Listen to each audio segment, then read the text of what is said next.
दिमाग खराब हो जाएगा आपका। आम की ऐसी खेती देखकर। पेड़ पर लगे हुए आम आपने भी देखे होंगे। शायद आपने भी अपने हाथों से या पिकिंग स्टिक से या फिर पत्थर मारकर आम को तोड़ा भी होगा। लेकिन आज हम आपको जो आम तोड़ने का तरीका दिखाने वाले हैं, इसे देखकर आप भी हैरान हो जाएंगे और आप कहेंगे कि जमाना कितना हाईटेक हो चुका है और कितनी हाईटेक हो चुकी है आम की खेती। और साथ ही आज की इस वीडियो में हम आम की टेक्निक्स के बारे में भी जानेंगे, जो कि मॉडर्न टाइम के साथ एकदम इवॉल्व हो चुकी है और कैसे लोग आम की खेती करके लाखों कमाई कर रहे हैं, ये भी आपको बताएंगे। तो चलिए आज हम शुरू करते हैं आज का बेहतरीन वीडियो मैंगो लवर्स के लिए। आम के बगीचों में छोटे आमों को बहुत ही आराम से हाथों से या पिकिंग स्टिक की वजह से आराम से तोड़ लिया जाता है। लेकिन सोचिए जरा, बड़े लंबे घने आम के पेड़ से तोड़ना कितना मुश्किल होता होगा।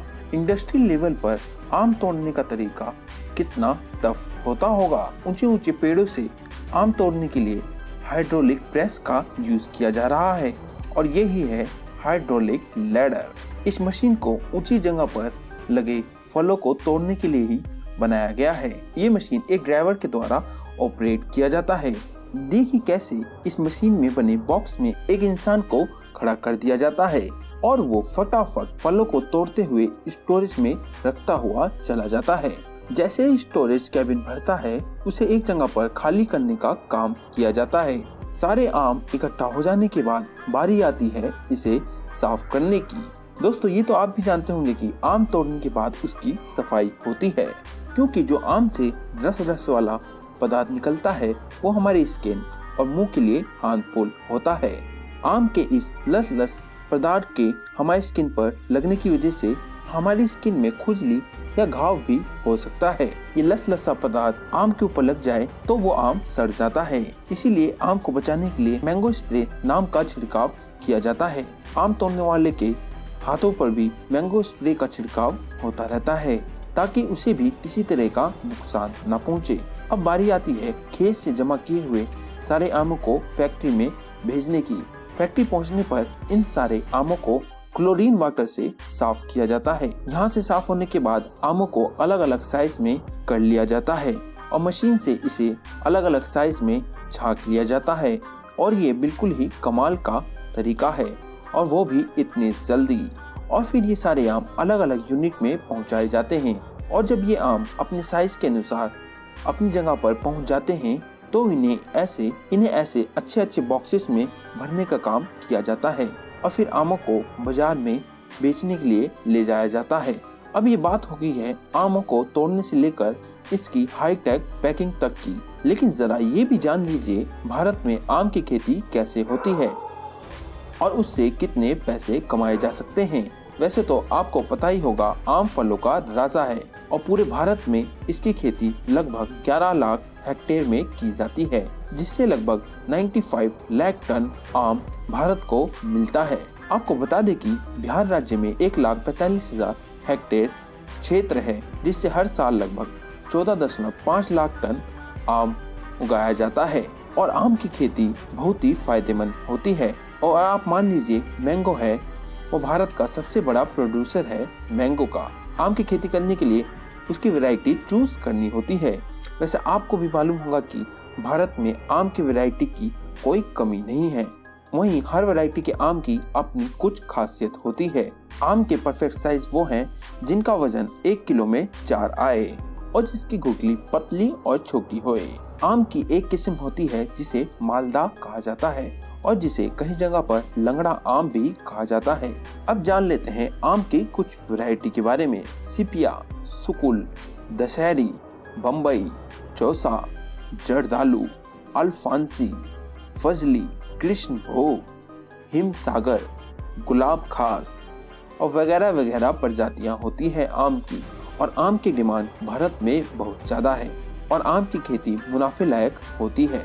और इसके अलावा अमरपाली, मल्लिका, रत्ना, सिंधु, महमूद बहार, प्रभात शंकर, सबरी, जवाहर, अर्का अड़ून, अर्का अनमोल, मंजीरा, सुंदर लंगड़ा, अफजली आम की किस्म भी काफी फायदेमंद होती है क्योंकि इनकी पैदावार हर साल अच्छी होती है।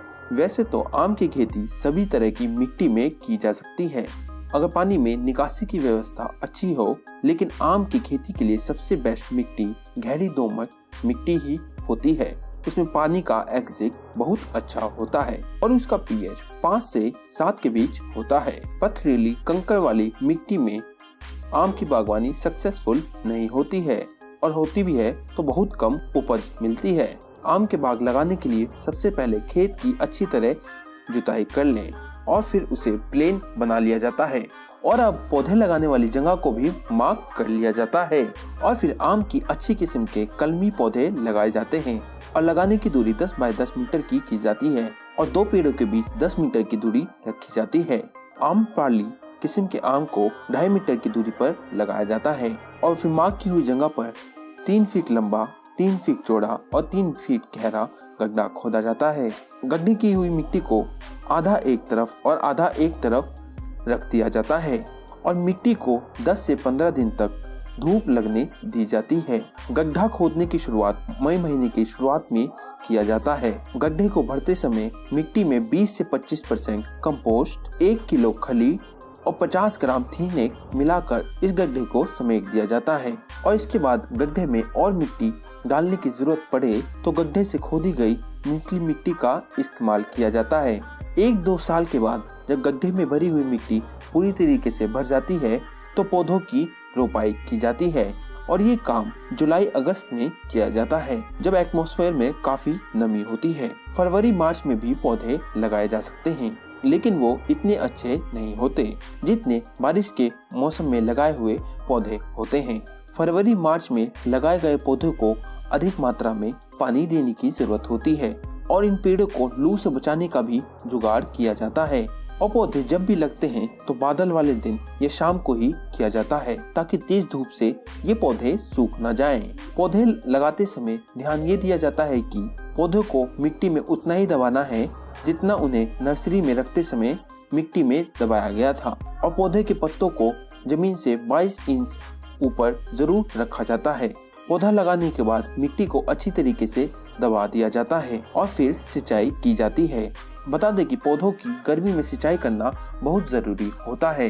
आम के पौधों की खासकर शुरुआत में नालियां बनाकर पौधों की सिंचाई करनी होती है। पेड़ जब बड़े हो जाते हैं पूरे खेत की सिंचाई की जा सकती है। फूल लगने से 2 महीने पहले इसकी सिंचाई बंद कर दी जाती है। पेड़ों में जब फूल लग जाते हैं तो मटर के बराबर दाने होते हैं, तब इनकी सिंचाई शुरू होती है। आपको बता दें कि आम के पेड़ में फल लगते समय इसके पहले भी कई तरह की बीमारियां और कीड़े लगने का खतरा होता है और कीड़ों से बचाव के लिए इसमें दवाई भी छिड़की जाती है। पहला छिड़काव फूल निकलते समय या मंजर निकलने से पहले किया जाता है और दूसरा फूल खिलने से पहले और पहले छिड़काव के 1 महीने बाद किया जाता है और फिर उसके बाद ये पूरा आम पक जाता है और फिर इसे तोड़ के मार्केट में बेच दिया जाता है। दोस्तों, आपको ये कैसी लगी जानकारी आप हमें कमेंट में जरूर बताना। अगर वीडियो अच्छा लगा हो वीडियो को लाइक और चैनल को सब्सक्राइब कर ले और इस वीडियो को अंत तक देखने के लिए आपका बहुत बहुत धन्यवाद।